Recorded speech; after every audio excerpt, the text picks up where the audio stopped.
part à la découverte d'une association dans 100% normand, l'association à vue de truffe. Ouverte depuis 2007 à Hérouville-Saint-Clair, cette école de chiens guides d'aveugles est une première dans la région qui en avait grandement besoin puisque plus de 18 000 personnes sont déficientes visuelles en Normandie. Une école novatrice dans son fonctionnement, une école qui sensibilise le grand public au handicap visuel, une école qui répond à de réels besoins, comme nous l'explique son vice-président Alain. Alors Alain, à vue de truffe, une association qui existe depuis combien de temps maintenant ? Alors depuis 2007, elle a été créée par Stéphane Moreau, qui est éducateur de chiens guides pour malvoyants et aveugles, avec 2 copains. Et à l'heure actuelle, il n'y a plus que Stéphane qui reste dans l'association. On peut dire qu'il y avait un véritable besoin en région, c'est une association qui est unique en son genre. C'est une association qui est unique en Basse-Normandie, quoique il y en a une qui va ouvrir bientôt sur Rouen, je pense, j'ai entendu parler. Mais par contre, il y a vraiment un besoin de chiens, de guides malvoyants pour malvoyants et aveugles, puisqu'on est à 17 attentes à l'heure actuelle sur le Calvados. Alors, comment est-ce que ça se passe justement ? Comment est-ce que aussi vous fonctionnez en tant qu'association ? À travers des dons, du bénévolat ? Alors c'est particulièrement par les dons. Dons et beaucoup de bénévolat. Il y a beaucoup de bénévoles qui sont à l'association, ne serait-ce que pour les chiens, pour les familles d'accueil du soir, les familles d'accueil de vacances, les familles d'accueil du jour. Et on recherche des fonds pour faire survivre l'association. Si on résume en quelques chiffres, le coût pour éduquer, pour former un chien guide ? Un chien guide revient, une fois formé, éduqué, entre 15 et 18 000 euros. Et surtout pour que les gens comprennent bien, effectivement il y a ce coût entre 15 et 18 000 euros et le chien vous le donnez, il n'est pas vendu. Le chien est donné, donc j'en ai eu un moi-même donc, au mois de juin l'année dernière, donc c'est pour ça que je sais le coût que ça revient. Le chien est donné au malvoyant ou à la personne aveugle, gracieusement, gratuitement. Donc c'est pour ça que je me répète un peu, mais on a besoin de dons. Là vous nous disiez tout à l'heure à peu près 17 déficients visuels en attente d'un chien. Comment est-ce que ça se passe ? Ce sont des candidatures, on dépose un dossier ? Alors les personnes déposent un dossier auprès de l'association qui doit être accepté après par... il y a une assistance sociale, il y a une monitrice en locomotion, il y a aussi une... Comment on appelle ça ? Il y a plusieurs rencontres avec le déficient visuel, c'est une sorte de charte entre l'association et lui ? Oui, il y a une pré-rencontre qui se fait avec l'association, le dirigeant de l'association et puis Stéphane qui vient au domicile de la personne. On parle un peu de la motivation de la personne pour un chien, c'est important aussi. Et de là, après, il y a encore plusieurs réunions qui se font avant d'obtenir le chien. À l'issue de ça, si le dossier passe en commission qui est accepté, la personne fait des essais avec plusieurs chiens, parce qu'un chien doit s'adapter à nous et nous, on doit s'adapter au chien. Donc on n'a pas un chien comme ça en claquant des doigts, il faut que ça soit une harmonie totale entre le futur maître et le chien. Vous nous le disiez, vous aussi, vous avez un chien, vous êtes déficient visuel, Alain. Ça a été compliqué justement de trouver le bon chien et que le binôme se crée, puisque vous êtes un vrai binôme aujourd'hui. Oui, bon, ça n'a pas été très compliqué, j'ai fait 2 essais et j'ai trouvé le chien qui s'adaptait le mieux à moi et moi qui m'adaptais le mieux au chien. Donc c'est un super compagnon et je dis toujours c'est mes 2 yeux de remplacement, mais c'est bien vrai parce qu'une fois qu'ils sont éduqués, les chiens qui travaillent sont vraiment des personnes à part entière, je pourrais dire. Vous transmettez aussi le message, ça peut arriver à n'importe qui, à n'importe quel âge. La preuve, c'est que ça m'est arrivé en 2006. Et j'étais chauffeur-livreur, donc j'avais toute ma visibilité normale, ma vision normale. Et quand ça vous arrive, ça fait tout drôle, quoi. Donc c'est pour ça, personne n'est à l'abri d'une maladie qui attaque les nerfs optiques. Ouais. Alors effectivement, il y a d'autres solutions que le chien. On pense notamment à la canne. Qu'est-ce qui vous séduit le plus Moi, j'ai commencé par la canne. Donc pour avoir un chien, il faut d'abord être perfectionné en canne, parce qu'on ne donne pas un chien si la personne ne peut pas se déplacer déjà en canne. J'ai essayé aussi la canne électronique, mais pour moi, je le dis assez souvent à tout le monde, c'est pas tellement, ça me convient pas. Ça peut convenir à certaines personnes, que moi ça me convenait pas. Donc de là, je suis passé pour un chien. Et qu'on m'a attribué, je vous dis, au mois de juin l'année dernière, un Golden Retriever qui se nomme Fado. Faut pas l'oublier. Ça change la vie. Ça change la vie.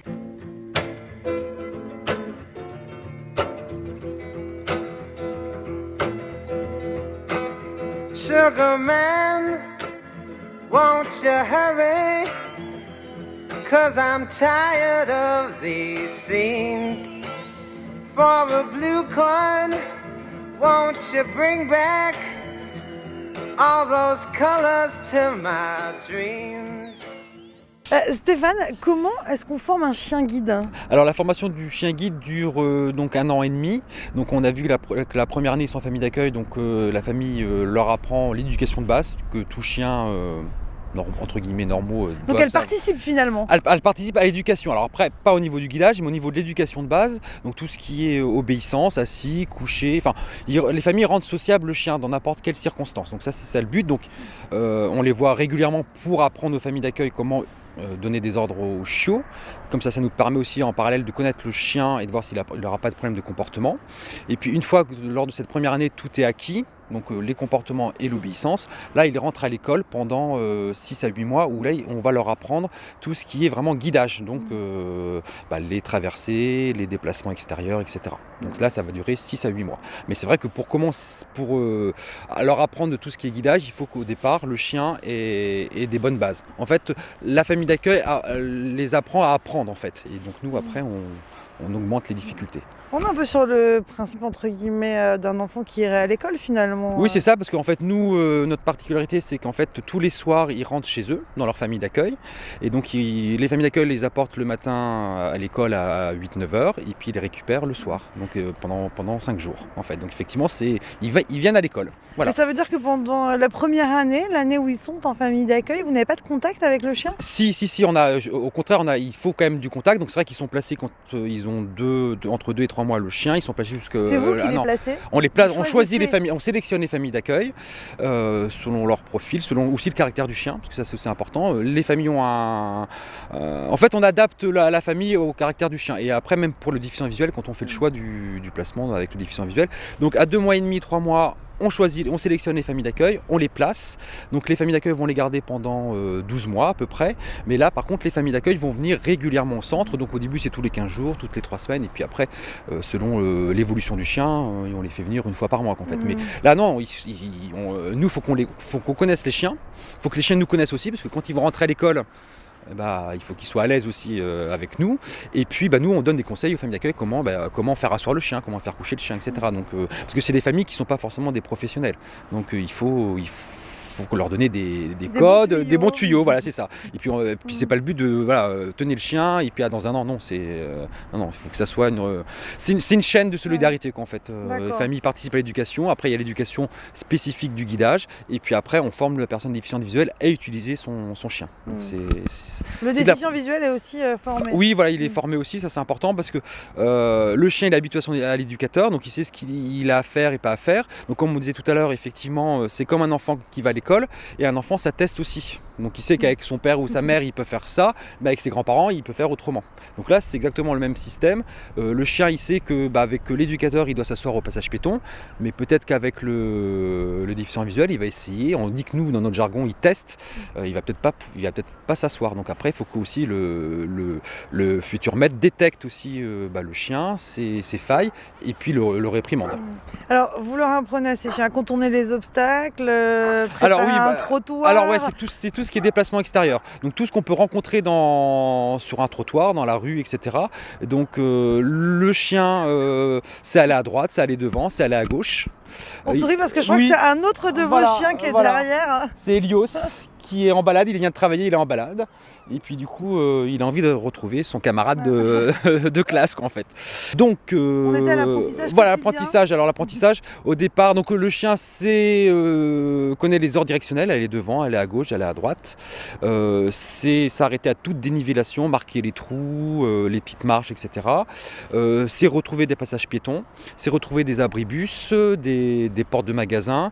Après, contourne aussi tout ce qu'on peut trouver sur un trottoir, c'est-à-dire on peut rencontrer des poteaux, des poubelles, des gens, parce que nous, en tant que personne, on est aussi des obstacles pour des personnes déficientes visuelles, des voitures mal garées. Donc le chien est capable de s'arrêter et trouver une solution pour pouvoir trouver un chemin, parce que des fois, il y a la voiture qui cache tout le trottoir, donc le chien est capable de descendre de la chaussée et pouvoir remonter dès qu'il y a une solution. En fait, le chien, on veut qu'il soit obéissant, on veut qu'il soit très obéissant, mais on veut aussi qu'il désobéisse de temps en temps.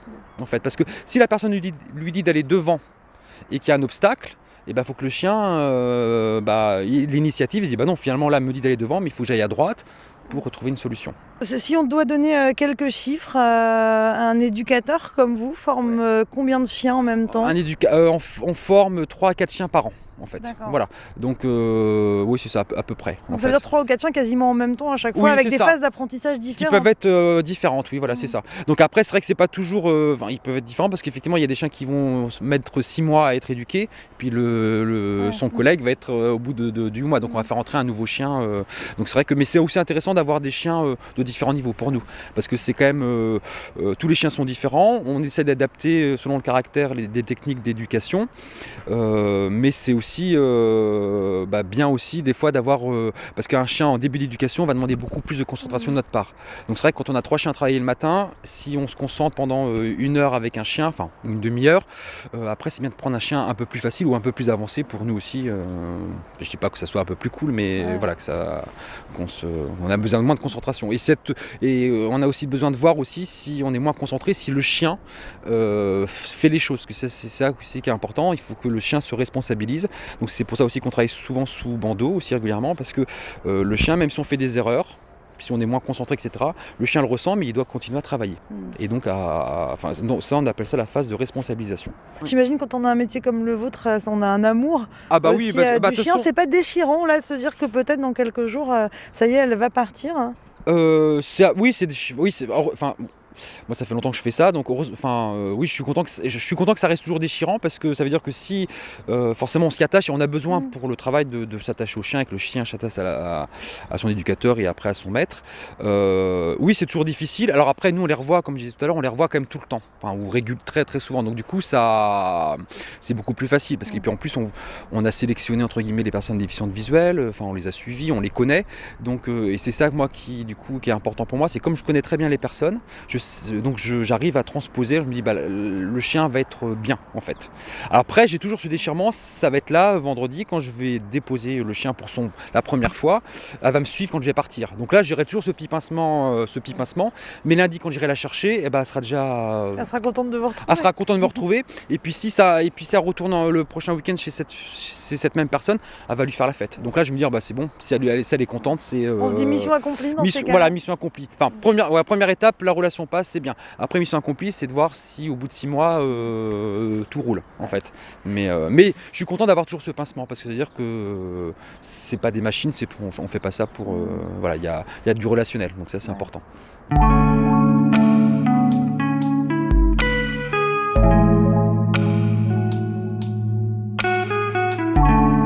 Une association qui ne serait rien sans ses bénévoles, à l'image de Francine, bénévole très investie. Alors Francine, dites-nous tout, comment est-ce qu'on devient bénévole ? Vous, comment vous est venue cette envie ? J'avais envie de rentrer dans une association. Donc je suis allée à la foire de Caen, où il y a le village des associations. Ça fait il y a combien de temps ? Ça fait 2 ans.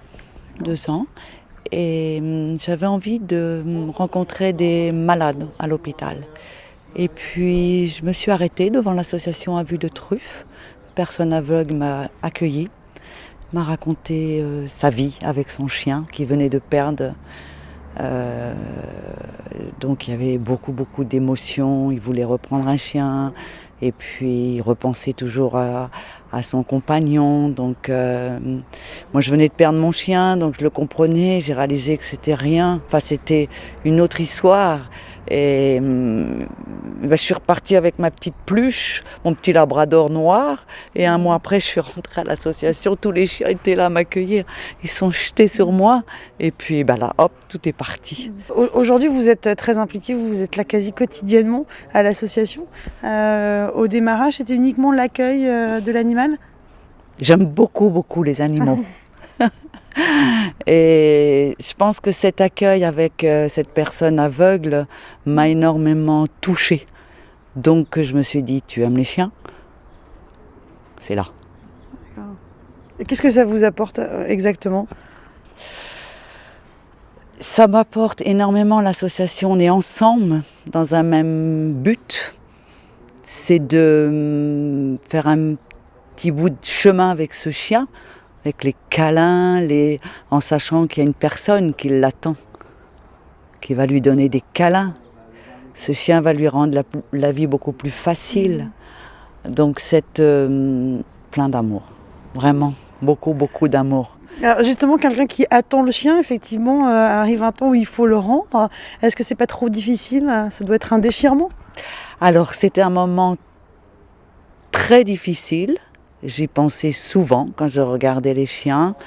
Et là, je sais qu'un chien que je m'occupe un petit peu plus souvent, Helios, Stéphane m'a dit qu'il allait rencontrer son maître, il allait passer un week-end. Et ça a été un moment magique. Maintenant, on n'est plus deux avec le chien, je suis avec son maître. Ça a été un moment de... Je ne pensais pas que ça allait être aussi facile. Donc vous continuez d'entretenir des rapports avec l'animal et avec son maître une fois qu'ils sont partis? Oui, oui, bien sûr. Je l'espère qu'on se rencontrera. Et après, on fera ensemble avec son maître et vous avez le sourire, en tout cas, un engagement qui n'est pas prêt de s'arrêter, si je comprends bien. Non. Et j'invite beaucoup à venir. On donne, on reçoit énormément. Le moment est venu de se dire au revoir. Vous pouvez vous aussi soutenir l'association en devenant bénévole ou en envoyant un don. À très vite pour un nouveau rendez-vous 100% normand.